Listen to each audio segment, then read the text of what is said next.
Mau tanya dulu nih, kalian kalau lagi haid suka sakit nggak? Sakit? Suka ngerasa cemas nggak? Ada kecemasan atau ketakutan saat nyeri haid? Baperan. Gak pernah? Enggak, jadi lebih baperan. Oh, jadi lebih mood swing ya? Oke, kita bahas ya tentang nyeri head ini. Oke, apa sih itu nyeri head itu? Ada yang tahu?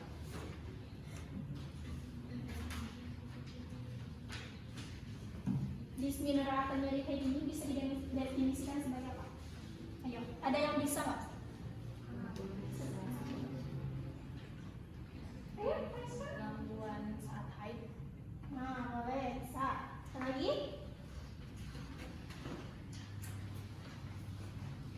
Coba dibaca, dibaca. Ada kan?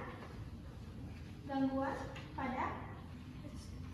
pada saat menstruasi.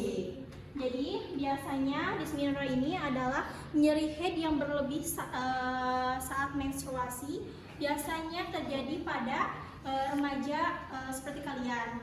Tapi bukan hanya remaja aja, bisa yang usianya udah 30-40 tahun itu masih merasakan nyeri head ya. Terus di sini juga nyeri haid itu ada dua jenis, ada nyeri haid biasa dan ada nyeri haid yang berlebih ya. Nah, kalau nyeri haid yang biasa itu ciri-cirinya tuh yang pada umumnya yang karam perut, terus kayak ya sakit di bawah perut sebelah sini ya, agak kram, terus pusing-pusing, agak mual sedikit, kayak yang tadi adanya mood yang jelek ya. Nah, seperti itu. Kalau misalkan nyeri head yang berlebih itu bisa menyebabkan adanya komplikasi yang hebat.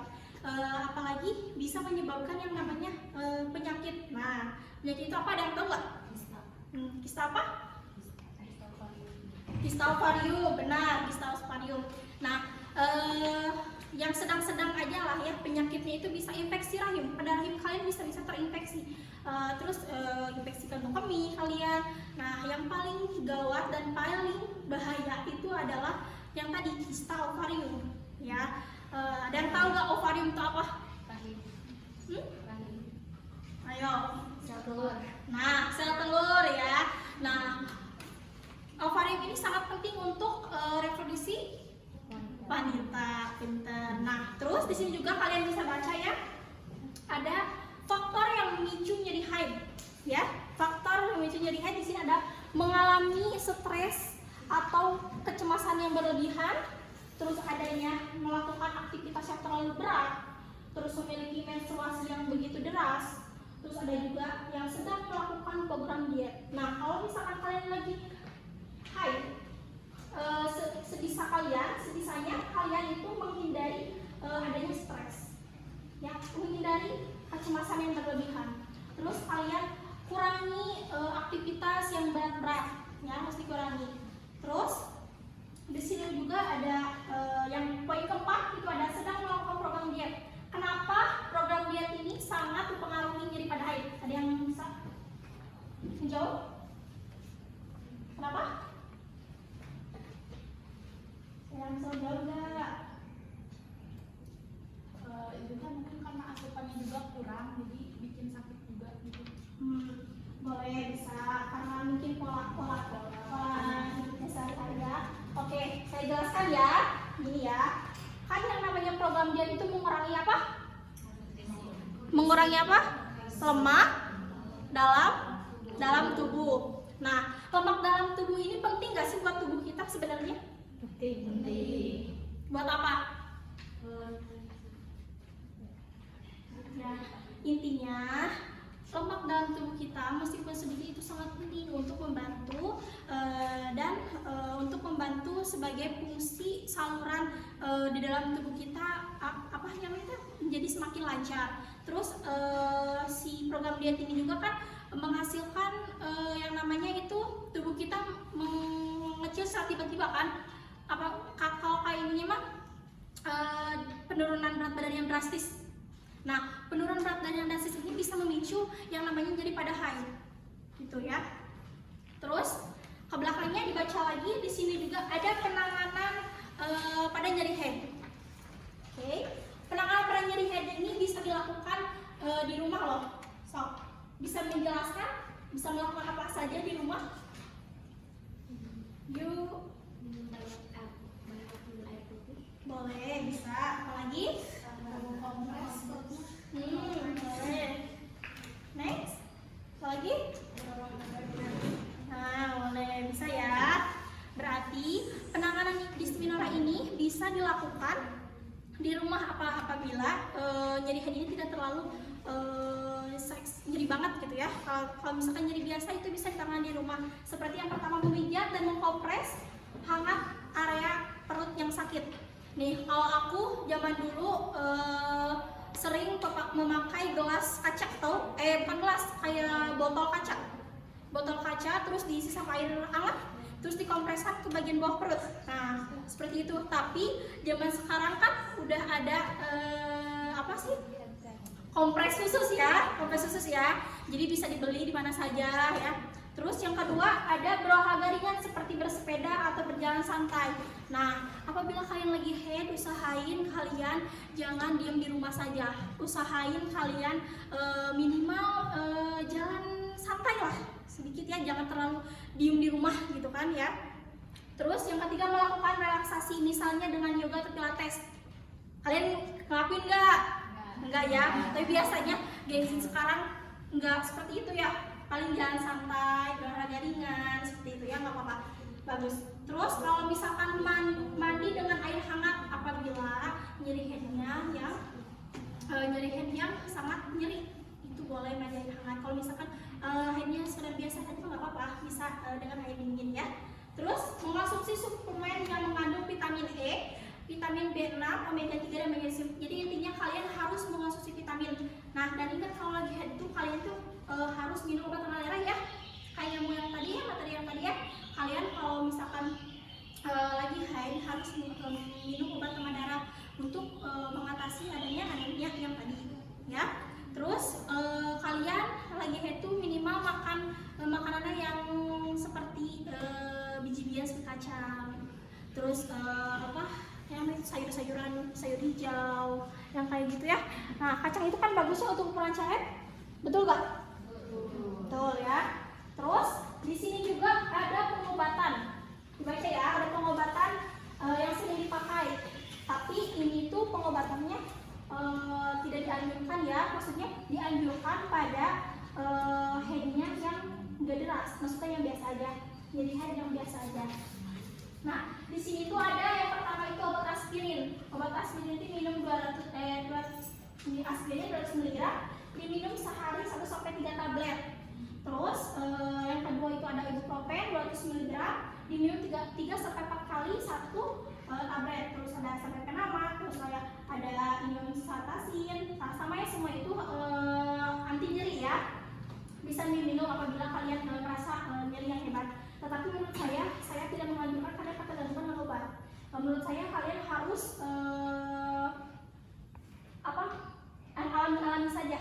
Menurut saya ya, kayak pola hidup sehat, terus makan makanan yang bergizi, terus kayak tadi kayak harus minum minum jus, itu jus boleh ya, jus, terus kayak biji-bijian, terus sayur-sayur hijau seperti itu. Nah, terus mau tanya nih sekarang, mitos atau fakta nyeri head itu? Alasannya? Sering ngerasain. Gimana? Berarti bisa dibaca ya. Berarti nyeri head ini sebenarnya fakta. Nah, di sini juga mengalami nyeri head atau kram perut saat haid ini adalah hal yang normal. Nyeri head ini tidak menunjukkan adanya masalah yang mendasari.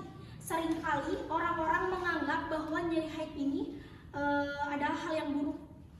Terus faktanya, nyeri head ini adalah penyebab baik yang dimana rahim dan ovarium atau induk telur itu, berarti induk telur kalian itu sehat kalau kalian mengalami itu tuh ya. Tetapi nyeri headnya yang tidak berlebihan. Jadi kalau misalkan kalian sudah nyeri head yang berlebihan, ada nyeri head yang berlebihan, berarti kalian harus segera konsultasi ke dokter, ke mana pokoknya ya. Nah, udah. Nah, sudah cukup ya dari saya. Silakan, apakah ada yang ingin bertanya? Ya. Nah, saya ingin bertanya, kalau semisal nih kita tuh pertama kali haid, itu wajar atau enggak kalau kita bulan ini haid, tapi bulan besok enggak, terus bulan besok lagi haid, jadi normal gitu haidnya. Jadi headnya sebulan enggak, sebulan head gitu. Ini ya, kalau misalkan pada geng Z atau usia muda gini, kan biasanya headnya belum teratur. Kenapa? Karena kita kan belum apa yang namanya itu belum mengonsumsi KB. Kan kalau orang yang sudah mengonsumsi KB berarti itu udah headnya teratur. Kalau kita seorang remaja pasti headnya tidak teratur, wajar. Kenapa? Karena mungkin tadi yang jelasin, kalian mengalami stres, banyak pikiran, kecemasan yang berlebihan, kalian terus kayak bahas kali kayak yang tadi ya, terus kalian terlalu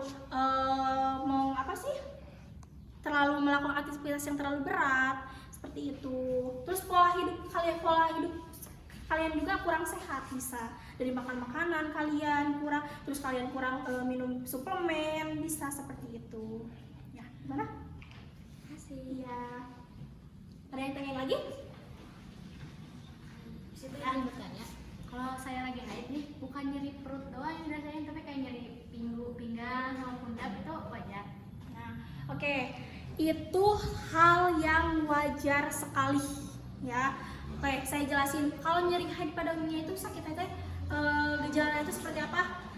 Ini sakit bawah perut, kram perut, panas pinggang, bisa, terus badan semua sakit, pusing, mual, muntah, mood swing, yang tadi mood kalian tuh berantakan atau gimana. Nah, bisa juga kalau yang paling parah, kalau misalkan orang yang nggak kuat, bisa menyebabkan pingsan loh, sampai pingsan karena saking sakitnya si menstruasi itu, saking sakitnya nyeri head bisa menyebabkan pingsan karena dia kan lemas karena nahan sakit seperti itu. Gimana? Nah, ada pertanyaan lagi? Saya tuh pernah dengar katanya tuh kalau sakit haidnya berlebihan tuh salah satu gejala PCOS gitu. PCOS. Oke, saya jawab ya. Bisa sebenarnya, tapi kan kalau itu harus konsultasi terlebih dahulu. Kayak yang tadi gejalanya dilihat dulu gejalanya berlebih atau tidak. Kalau misalkan gejalanya yang berlebih, lebih misalkan sakitnya itu benar-benar lebih sebelum misalkan ini gejala yang sangat untuk memicu gejala yang sakit banget kayak yang tadi sama, tetapi komplikasi yang tadi adanya komplikasi, terus pendarahannya yang banyak banget, terus nyerinya tuh sampai ke tadi pingsan, gejala pingsan, terus adanya itu dari payudara kalian sangat kenceng. Nah, itu bisa kalian langsung konsul misalkan kalau deket ya, yang paling dekat tuh konsul misalkan ke bidan. Konsul ke bidan, kalau misalkan bidan sudah tidak sanggup dan bukan ranahnya ya kalau ke penyakit itu mah. Nah, kalian bisa langsung konsul. Soalnya yang namanya penyakit PCOS itu kan sudah ranahnya dokter ya. Kita nggak tahu gitu ya, seperti itu. Nah, ada pertanyaan lagi kah? Cukup? Oke, kalau cukup, terima kasih atas partisipasinya dan terima kasih atas pertanyaan-pertanyaan kalian yang tadi ya. Semoga penyuluhan ini cukup memuaskan buat kalian, meskipun saya sama masih dalam tahap pembelajaran. Mohon dimaafkan bila ada kesalahan.